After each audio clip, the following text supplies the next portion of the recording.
Okay, the National Study of Youth and Religion found that if you have 4 of these 6, you are going to wind up probably being a committed traditionalist or a selective adherent. I'm going to ask you to take another couple minutes with your partner. Look at this list and think about your church. Which ones are easy for the young people in your congregation to come by? Which ones might need a little work? Okay, go.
One more minute.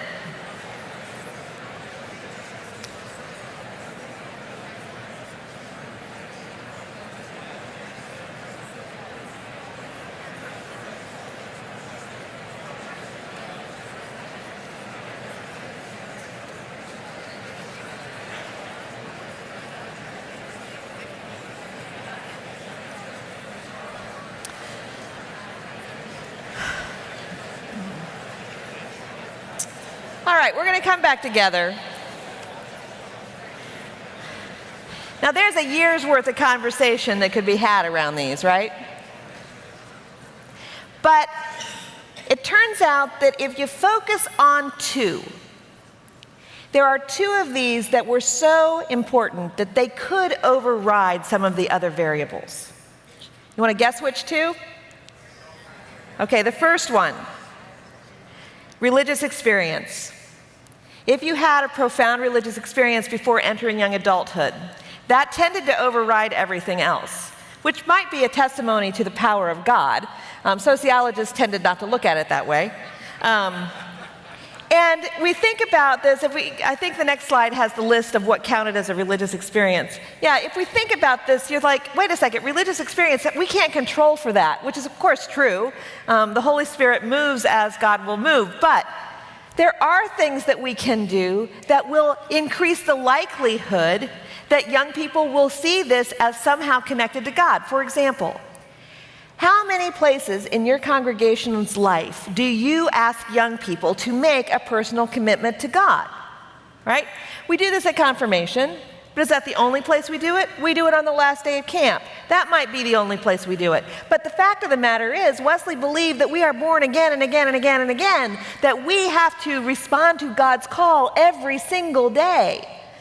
And so for multiple opportunities to become available to make a personal commitment to God, turns out to be an extremely formative thing in a young person's life.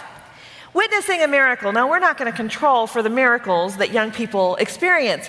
On the other hand, if they do not have a language of faith that makes room for this possibility that God is acting in their life now, they won't know it's a miracle when it happens, right? The fact that their grandmother got well after all odds suggested she wasn't going to make it, do they have a language to interpret that as something God is doing, or is that just something that science did? You know, if they have experienced an answer to prayer, do they understand that if a crisis is averted because a bunch of young people go to Appalachia in the summer and help right a trailer that's fallen over during a blizzard, do they understand that they might be part of an answer to prayer? Have they had an experience of moving worship at church that they can understand as anything other than a warm, fuzzy experience? Maybe the Holy Spirit was on the loose there. Do they have a language to know that? This is where we come in as a congregation. The second variable that we have a little bit more control over that can make a difference more than any of the others, and that is, in addition to the religious experience one, the parent involvement in religious life while a young person is in high school is extraordinarily powerful. You know, kids need this model of the adults that they love practicing faith as part of their adult life.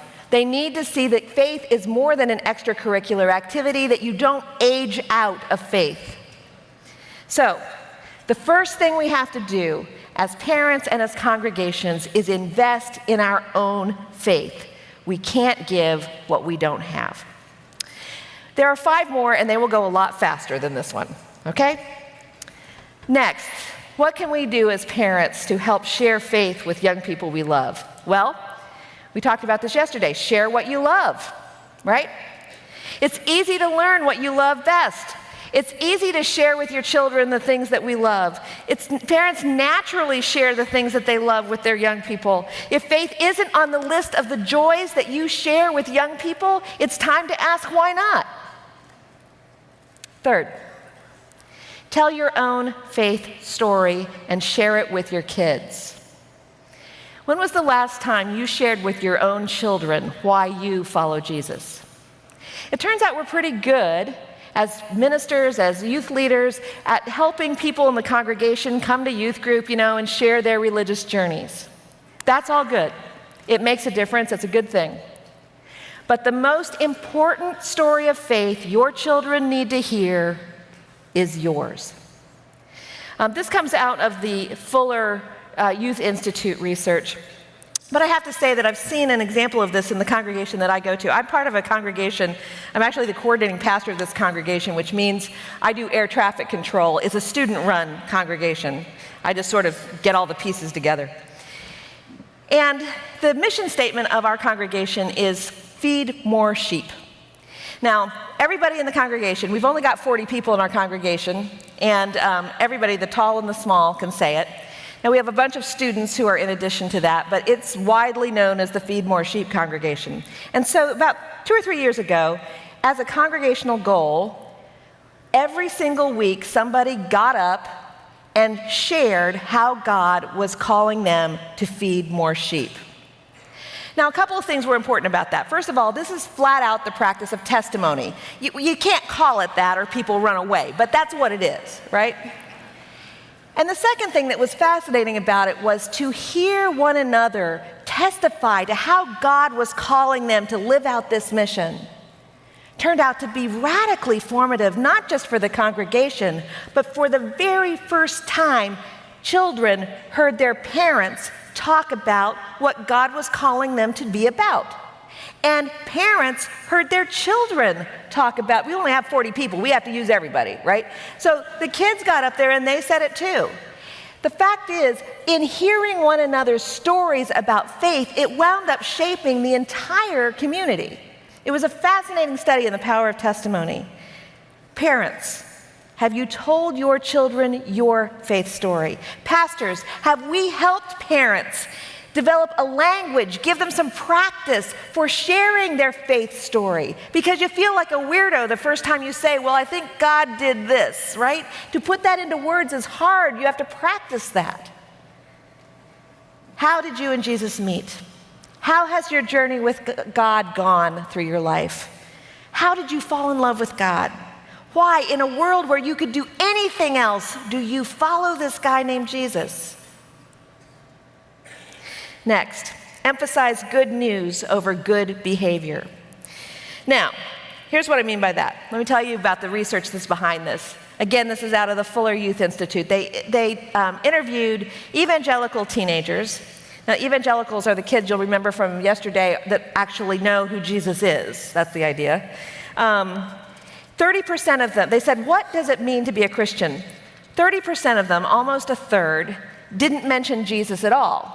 They only mentioned behavior. What makes me a Christian is how I behave.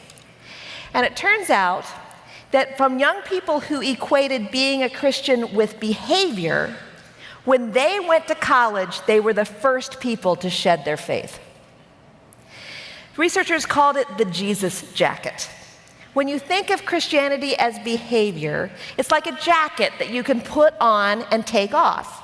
You put it on when you want to be a Christian, so you act like a Christian when you go to church. But you take it off when it doesn't matter whether you're a Christian, and you know, like if you want to go to the party, if you want to have sex with your boyfriend, or you want to do something that you probably wouldn't do in church, you just take off the Jesus jacket and it's all fine. Behavior is easy to shed on and off. Identity is something that we carry with us through every situation. So emphasize good news. You are God's beloved. Jesus is there for you, as opposed to good behavior. Fifth, talk about faith at home. You can't frame your life if you don't have a language to do it with. And we learn language in communities that speak them, right? If you've ever gone to another country to study abroad, you know this. And we learn the language that we speak best if we speak it at home. Now that means we speak it around the dinner table, it means we speak it in the car, it means we speak it when we are on vacation, in the grocery store.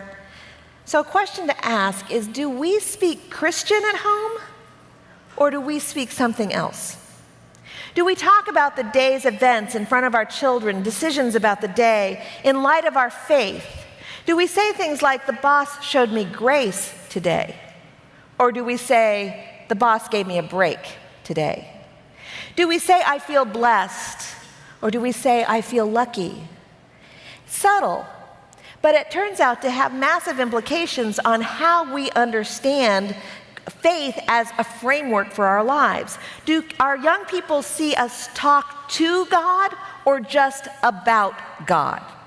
Do we talk about Jesus out loud? There was a study done in 2004, the Exemplary Youth Ministry study, that looked at churches where young people reliably develop mature faith. And a fascinating thing that they found, people talk about God differently in those congregations. How is it different? God is active. God is the subject of sentences, not the object of sentences. And if you remember your high school grammar class, what that means is God acts, is not acted upon. God is doing things. God does stuff in this community. God is alive in this community. So do we talk about God as being a living entity who is in our midst doing things? Or do we talk about God as a thing that we talk about and study? Finally, and this is where we'll spend the rest of our time. If you really want faith to matter to young people, they have to see that it matters to you. So I wonder what would happen if we did one radical thing for our faith. We did it in front of our kids, and we told them we're not doing it because we're nice people. We're doing it because this is what people who follow Jesus do. Now, by radical, I don't mean extreme. Extreme means something that's at the edge. Radical comes from the word that means root.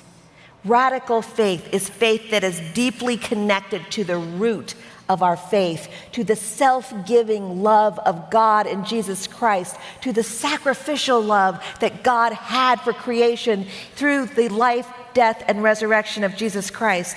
What have we sacrificed out of love for Christ? What self-giving have we been part of that has made a difference because Jesus died for us?